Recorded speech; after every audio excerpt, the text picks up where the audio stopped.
I'm going to tell you something that you need to understand. It's just different in the SEC. Certain jobs in college football just require you to always be good. Thank your predecessor, or thank the forefathers, the Bear Bryants, the Nick Sabans. It's not like this everywhere, and everybody should understand it. So being grateful that that's your head coach, hell no! Do your job. That was one of the greatest sermons I've ever heard, Reverend Cam Newton, even before Christmas. Great sermon, Cameron Gregory Newton. Not Gregory! What a message from Cam, preaching about what it's like down in the SEC. Some might say, Paul, that it just means more. How does Cam's message sit with you as we're talking about Kalen DeBoer? Do you find yourself agreeing with Cam? First of all, Joel Osteen better watch out. Here comes Reverend Cam Newton to the big church. And it does resonate. And I think Kalen DeBoer understands that. And the fine line between being down 17-0 the other night in Oklahoma and winning that game was Kalen DeBoer perhaps, at least in theory, being run out of the town on a rail, because that's how desperate it was. And that's what the noise level was at. On Friday night. Most Alabama fans I heard from wanted him gone and were willing to charter the plane to Ann Arbor. But today, everything is copacetic. It's Christmas time in Dixie, in Tuscaloosa, and everyone loves Kalen DeBoer. And you know what? They probably should, because Penn State has tried to hire him, and Michigan would have offered him the moon had he been able to disengage from Tuscaloosa, which he will not now. Okay, let's talk about Alabama. Both the Crimson Tide and Miami pulled off upsets to advance to the quarterfinals of the college football playoff. The Hurricanes now face defending national champion Ohio State, while Alabama takes on top-seeded Indiana. As for Oregon, they face Texas Tech, and Ole Miss gets a regular season rematch with the Georgia Bulldogs. Paul Finebaum back with us now as we are looking ahead to next weekend in these games. Who has the better chance of pulling off an upset? Is it Alabama or is it Miami? It is Alabama for this reason, and I'm well aware, as everyone is, that Indiana is the #1 seed. But Indiana has been sitting there watching, and I'm sure when Alabama appeared on the screen late Friday night, they started thinking, we have to play Alabama? We have the worst tradition and worst record in the history of college football, and we have to play the biggest and the baddest at the Rose Bowl. And I'm not saying Indiana is intimidated. I don't think they are. Their defense is elite. They are well-disciplined and a highly coached team. But Alabama's got a little bit of momentum under its belt, and I think last year we've talked in the past about those 4-bye teams all lost. This year the circumstances are different, but I think Alabama is coming into this game finally with some confidence that it didn't have. Now, conversely, Miami is also going to the Cotton Bowl with a great deal of confidence, but they're, I think, facing the best team left in the field. I don't know how Ohio State let that Indiana game get away in the Big Ten Championship, but I think Ohio State is going to be more difficult to beat than, interestingly, Indiana, the team that beat Ohio State the last time we saw both. I mean, let's have the honest conversation. I think nobody's losing sleep, or everybody has this type of idea when you start to say, oh, my God, we're playing Indiana. No. But there's some people that's going to lose sleep with the thought process of saying, hey, we got to play Alabama. Even with this type of Alabama team, Alabama always has a brand of physicality to other conferences that is not matched until they go against somebody from the SEC. Now, Cam's always by. Well, listen, bro, make me think different.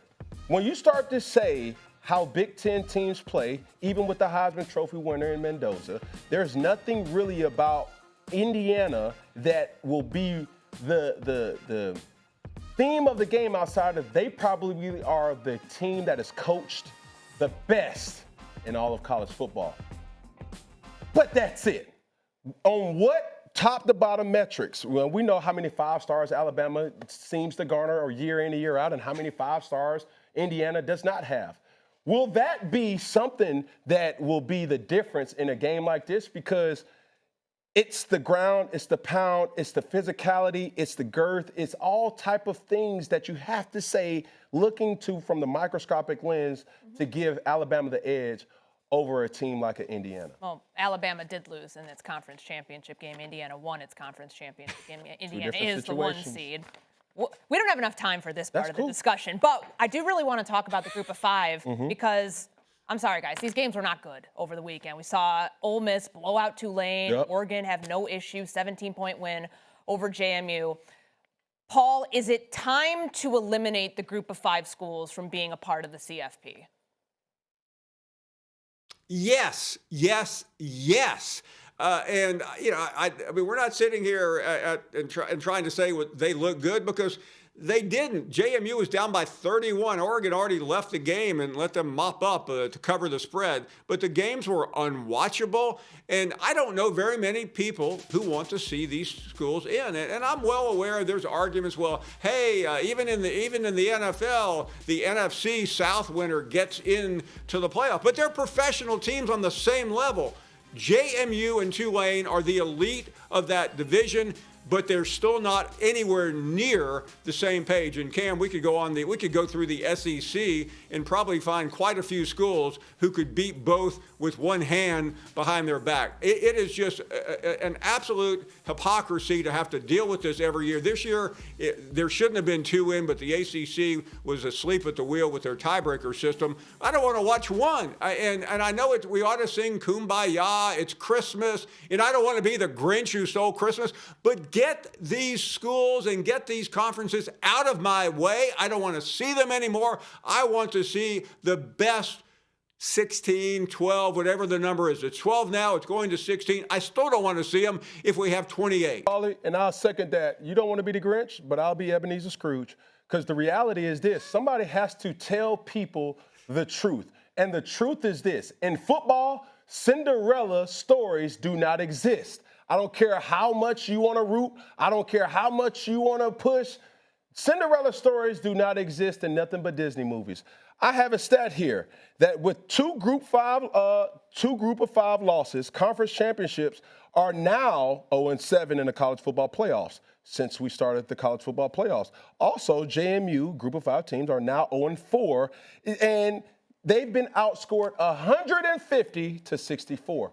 Now, when you start to factor in, are we doing this for views? Are we doing this for the outright ability to say, hey, the best play the best? And that's cool. This pilot program that the College Football Committee wanted to kind of see, and we done seen enough. Mm-hmm. Now, let's go on and say, hey, let's put the 12 best and let's allow them to compete at a high level, because certain things, you can't blame Tulane. You can't blame James Madison. Their budgets are different to how they even recruit their players, let alone to keep their coaches. That's a whole nother story. So they're playing on a different metric scale of how it's expected for them to perform when they're going against Goliath. It's just very different than mid-majors in college basketball, making it to the Elite Eight, making it to the Final Four, than it is in football. Like it's a completely different argument, and I know that people want to see the inclusion element there. It gave us bad games. We don't want bad football. No. Paul, we appreciate you. Thank you for joining us.